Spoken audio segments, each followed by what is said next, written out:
All right, this week we're going to be getting a picture of the history of Judaism in the United States and asking whether it is a unified religion. I don't mean just do lots of people fit under this umbrella. I mean, is there kind of a cohesive, single experience? And I've tried to demonstrate with all the religions we've studied thus far that they are multifaceted groups that are hard to really get a sense of what it was like for individuals. This is also the case when it comes to looking at the history of Judaism in the U.S.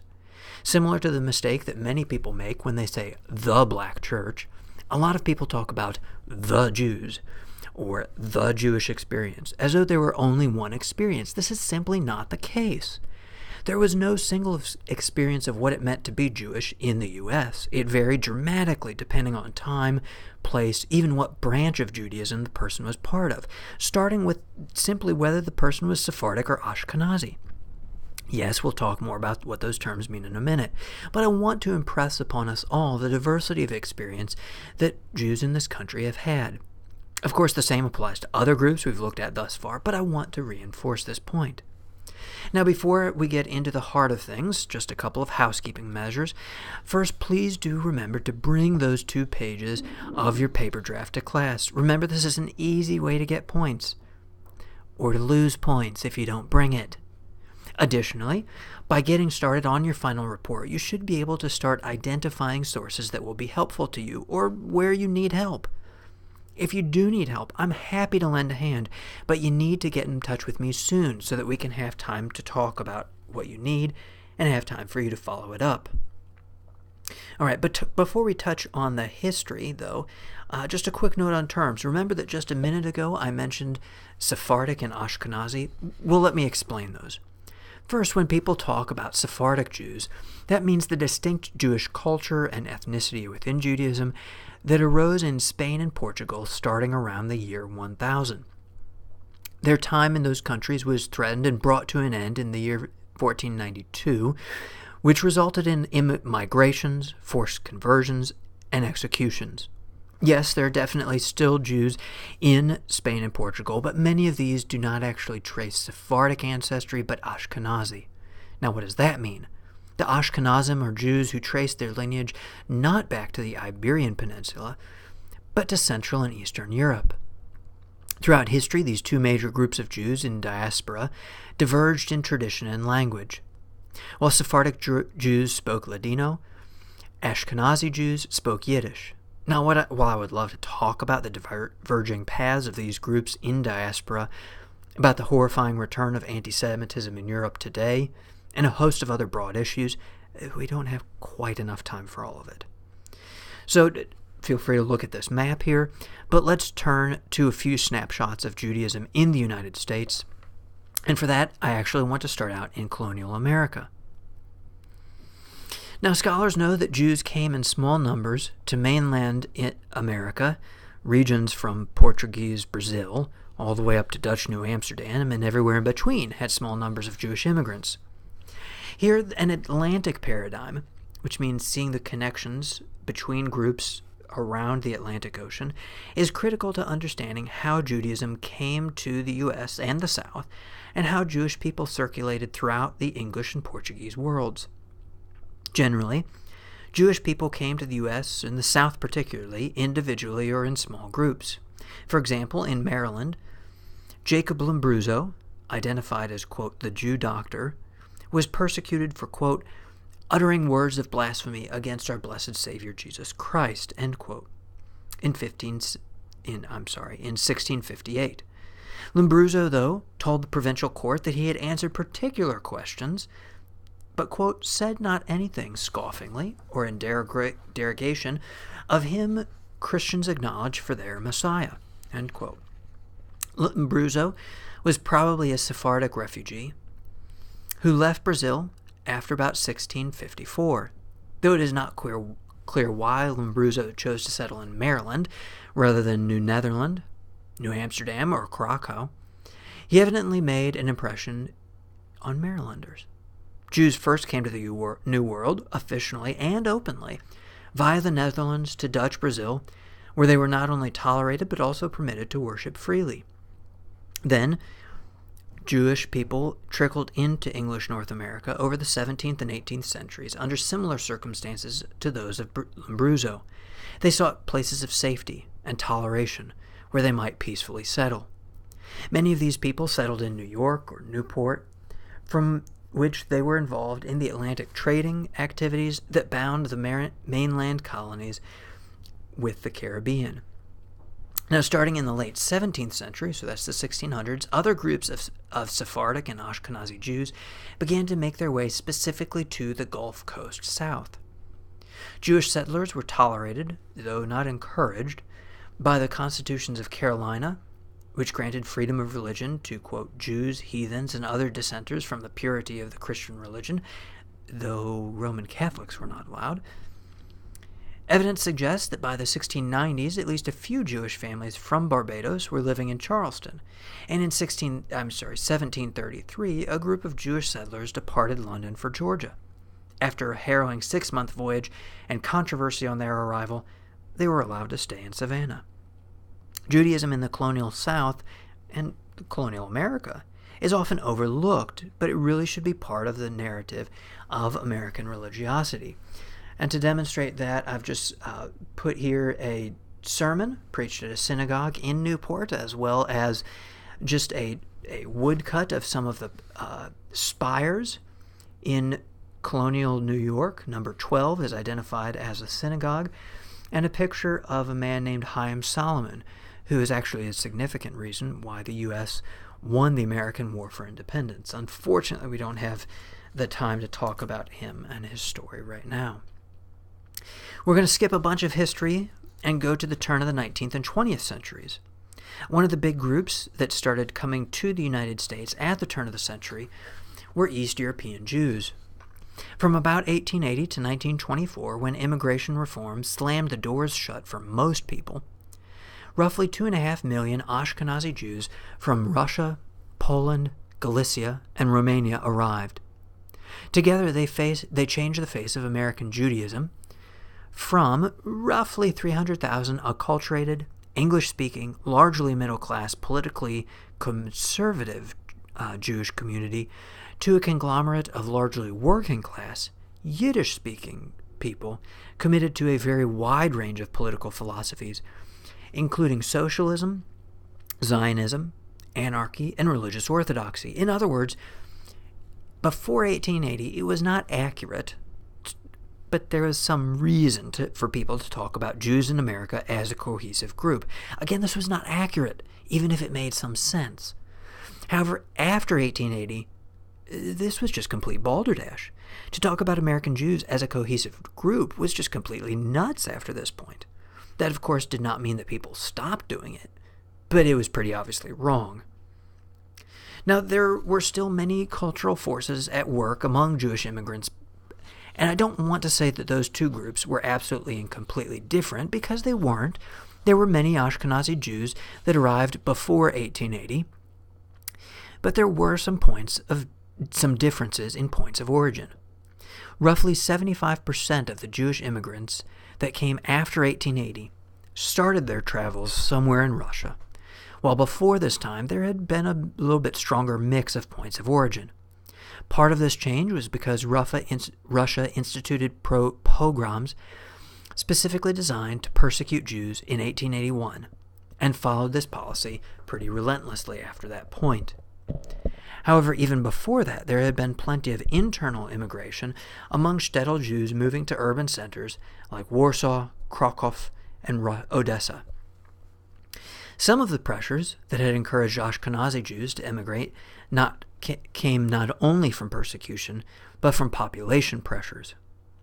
In Russia, between 1800 and 1897, the Jewish population had exploded, increased fivefold, while in Galicia and Romania there had been a tripling of the Jewish population during the same century. These population pressures meant that there were fewer economic opportunities for larger amounts of people, and so there were specific reasons for people to leave. I've already mentioned the Tsarist pogroms that targeted many Jews in Russia. There were also certainly lots of anti-Semitism issues going on in the rest of Europe. One of the more famous happened in France and was called the Dreyfus Affair. Unfortunately, we don't have time to talk about that either. These anti-Semitic pogroms, whether they were in Russia or France or elsewhere, combined with the cumulative effects of population explosions to create vast internal immigration that could not be resolved through ordinary means. This meant that for many Jewish families after 1880, they did not merely send a son or two to the United States. Instead, they came as entire families. And it was not uncommon for 3 generations of a family to all emigrate together. You can see a little bit of this in the picture I've supplied in the upper left. Moreover, when these families arrived in the U.S. after 1880, all immigrants, and certainly plenty of Jewish families, found huge factories that were constantly looking for more workers. This meant that many Jewish families ended up living in large industrial settings, forming huge Jewish enclaves. These areas then developed their own newspapers, stores, theaters, and community organizations. In fact, in some of these communities, it was entirely possible not to have to deal with learning a new language because there were so many Yiddish-speaking cultural avenues. Now, I don't want to overhype the influence of the Yiddish language press and other cultural institutions. They were never really able to unite all Yiddish speakers into a common group. In fact, that was rarely their goal. However, what they did do was create and maintain a common audience, bring them into conversation with one another. Now, in Eastern Europe at the end of the 19th century, the only Jewish daily newspaper was in Hebrew, and thus only read by a few intellectuals who were sufficiently versed in the language to be able to read it. There were a few sporadic attempts at publishing Yiddish weeklies and dailies in the people's tongue, but these did not do very well until about 1903. However, in the United States, a Yiddish daily had existed and flourished since the mid-1880s. Now, I recognize, looking back, we sometimes elide dates. But think about that. That means there was a 20-year head start for the Yiddish press in the U.S. That's like saying that the internet got started in France in the 1970s, but only came to the U.S. in the 1990s. I mean, can you get a sense of how dramatic those 20 years really could be for Yiddish speakers in the U.S.? Now, for Yiddish speakers, the daily press served a different purpose than for many readers of English language newspapers in the United States. Yes, there was the daily news, but there were also serialized novels, short stories, religious notices. In addition to these things, there was advice columns on how to dress appropriately or play baseball. There was also a blossoming of Yiddish theater during this period. Like Yiddish newspapers, Yiddish theater had been banned in Russia, which encouraged both writers and actors to establish themselves in the U.S. by the early 1880s, and by 1902 there were between 70 and 80 professional Yiddish actors in New York. Now, this may not sound huge, but just think, those actors are catering entirely to an immigrant population, many of whom had been driven out of their homelands. In whatever form it took, Yiddish culture allowed many Jewish immigrants to explore ideas and attitudes that had previously been out of their reach.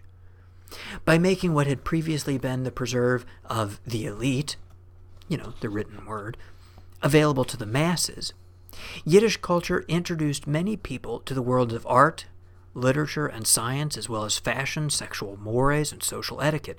This does not mean there was some type of complete wall built around Yiddish culture. In fact, for many Jewish immigrants, the entrance into the wider Yiddish culture provided an entry point into English language culture as well. In fact, there were many households where Yiddish and English were combined into the daily language for the family. Now, this was much more than simply calling someone a schmuck or a mumser or explaining oy vey every once in a while. Instead, think of it much more as you might think of Spanglish, right? It was a complete mishmash of the two languages. Now, along with the mishmash of languages, there came a mishmash of religious ideals for many immigrants. In fact, some people found the transition to the United States was actually hardest for the rabbis. Many, if not most, rabbis experienced a significant loss of status in the American setting. The decline of traditional religious authority, the focus on individual accomplishment and self-fulfillment, and the prioritization of success meant that many rabbis found the transition very hard. Of course, many immigrant rabbis took an activist stand against what they considered the unwholesome attitudes and influences of American culture. That tendency did not mean that all Jewish immigrants gave up their religious ideals.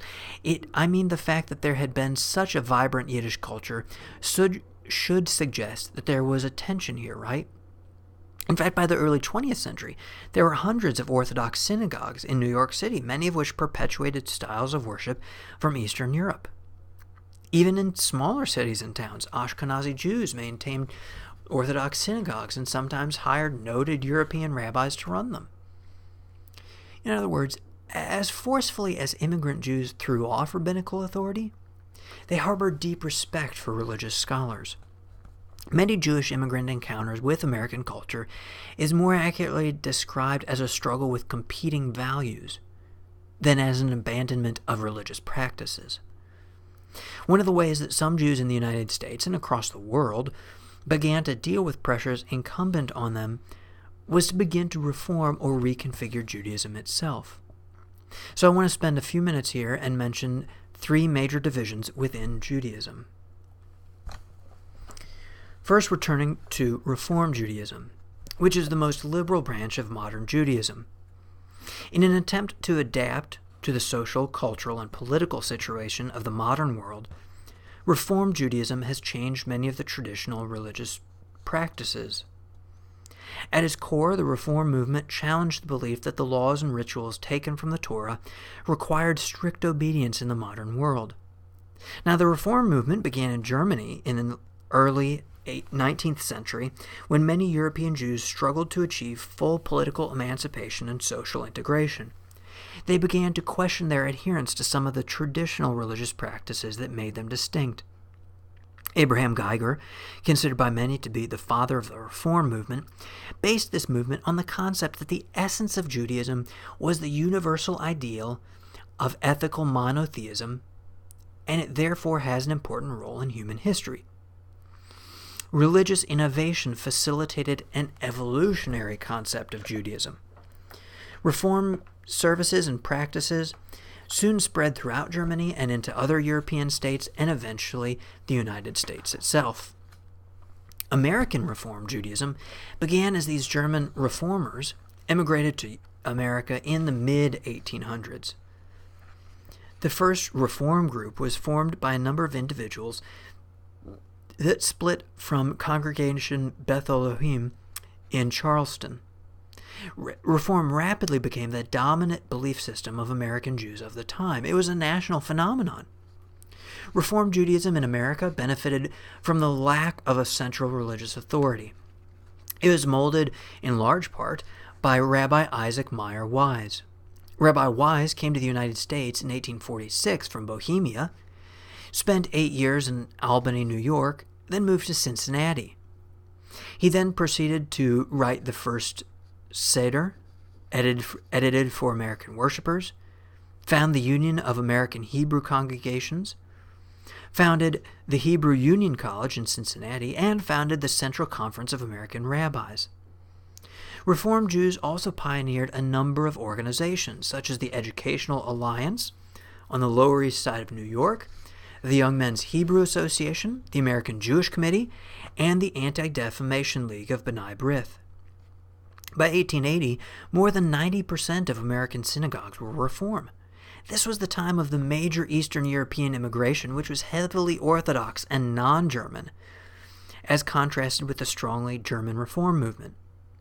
Thus, many Reform congregations of the time were difficult to distinguish from neighboring Protestant churches, with rabbis in robes, pews with mixed seating, choirs, organs, and hymnals. Although early American Reform rabbis dropped quite a bit of traditional prayers and rituals, there was still a quote-unquote bottom line. In 1909, The CCAR, the Central Conference of American Rabbis, formally declared its opposition to intermarriage. And although decried as archaic or barbarian, the practice of circumcision remained a central rite. This early radicalism was mentioned in the 1885 Pittsburgh Platform, which dismisses, quote, such Mosaic and rabbinical laws as regulated diet, priestly purity and dress, end quote, as anachronisms that only obstruct spirituality in the modern age. The platform stressed that Reform Jews must only be accepting of laws that they feel, quote, elevate and sanctify our lives, end quote, and must reject those customs and laws that are not adapted to the views and habits of modern civilization. Early Reform Judaism was also anti-Zionist, believing the diaspora was necessary for Jews to be a light unto the nations. Nevertheless, a number of Reform rabbis were pioneers in establishing Zionism in America. Rabbi Stephen Wise, founder of the American Jewish Congress, and Justice Louis Brandeis were big players in this. Following the Balfour Declaration, the Reform movement began to support Jewish settlements in Palestine, as well as institutions such as Hadassah Hospital and Hebrew University. As the years passed, a reevaluation took place in which many members of the Reform movement began to question some of the reforms that had been made. By 1935, the movement began to return to a more traditional approach to Judaism, distinctly Jewish and distinctly American, but also distinctly non-Christian. Starting with the Columbus Platform in 1937, many of the discarded practices were reincorporated into the Reform canon and constitute what is now called, quote, modern Reform Judaism, or more succinctly, Reform Judaism.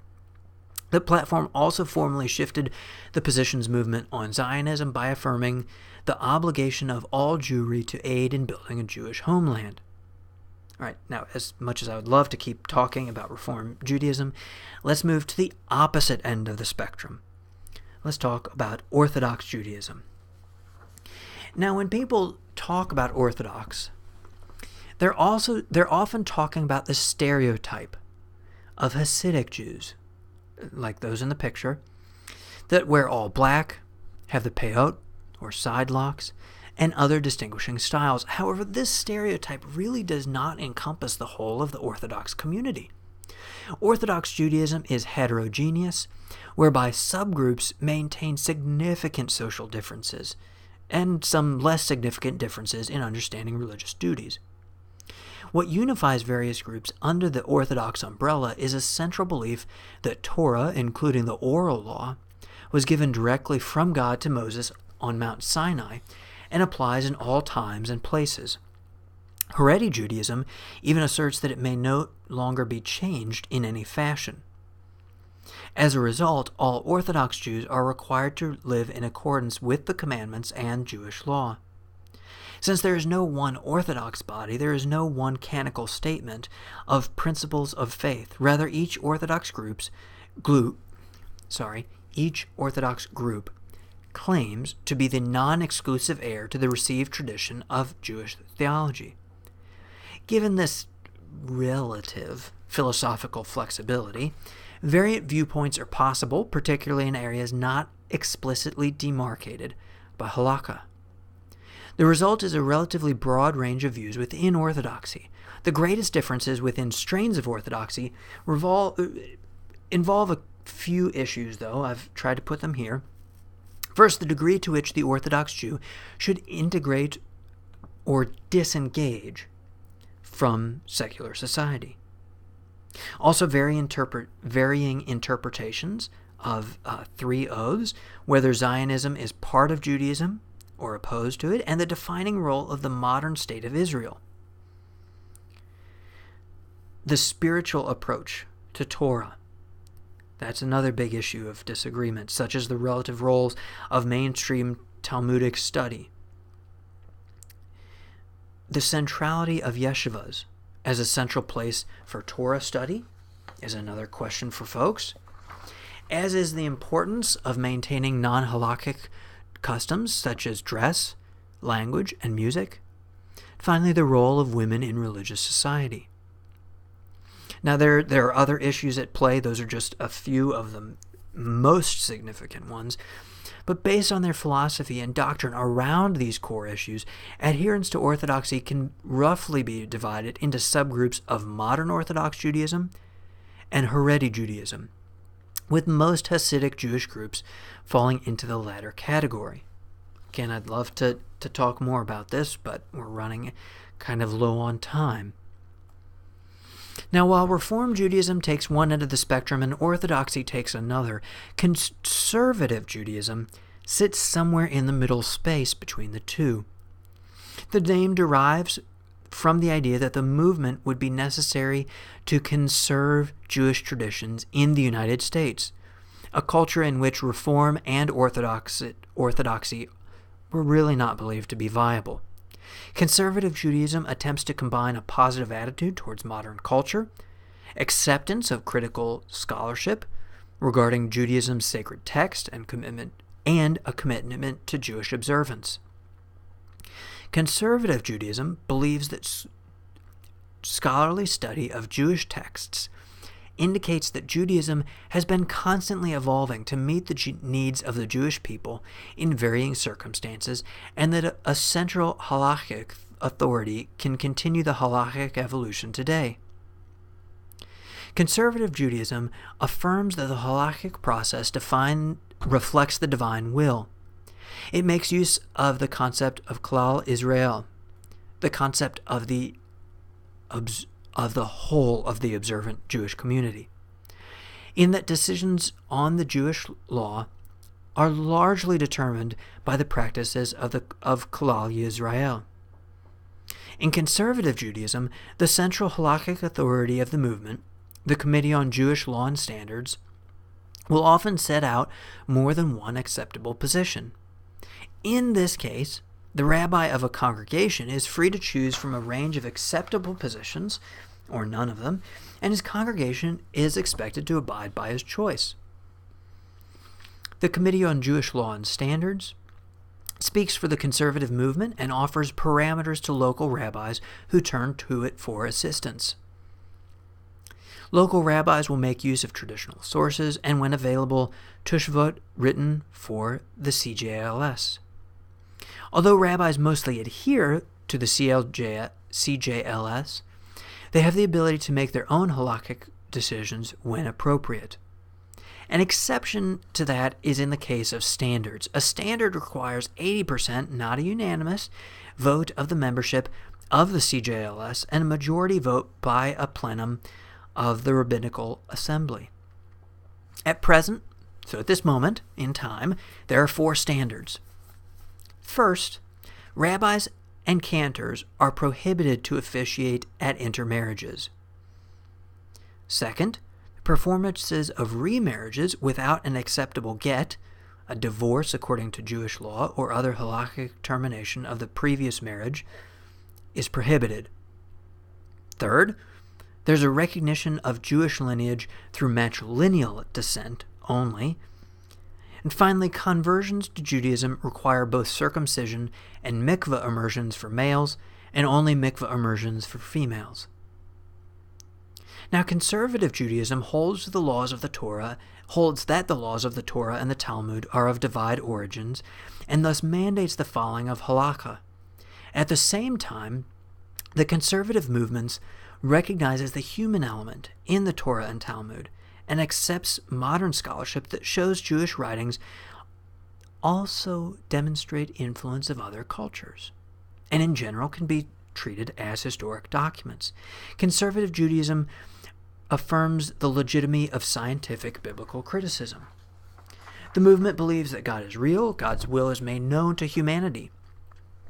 The revelation at Sinai was the clearest and most public of such divine revelations, but revelation also took place with other people called prophets, and according to some in a movement, in a more subtle form can happen today. Now people misinterpret conservative Judaism as being like Reform Judaism, except with a little more Hebrew. They believe that if one simply goes to a conservative synagogue, then one's a conservative Jew. That's not really true. And there are those within the movement's leadership that are concerned about whether or not the next generation will have the commitment to lead an authentic Jewish lifestyle. Now, you can ask more questions about this, conservative Judaism, or specifically Judaism in Memphis, to this week's guest, who's one of the rabbis at Memphis's conservative synagogue, Beth Shalom Synagogue of Memphis. But I do want to circle back to the original question. Is Judaism in the U.S. a unified movement? Well, I hope I've given enough evidence that the answer is no. No, in that there are a number of different types of splits. And it really is impossible to talk about the experience of the Jews in the U.S. There is not just one experience. Like other groups we've looked at, Judaism in America encompasses a wide range of interpretations, goals, lifestyles. However, just because there is a range of experience does not mean that Judaism has an unimportant or a small history in the U.S. Since before the nation was a nation, there were individual Jews and entire communities within colonial New World and colonial North America. Those communities greatly expanded during the massive immigration of Ashkenazi Jews at the turn of the 19th and 20th centuries, yet even those communities began to splinter as different religious practices blossomed among Jews in America. Well, thanks for listening again, and we have one more of these lectures after this one. Thank you, and we'll see you on Wednesday.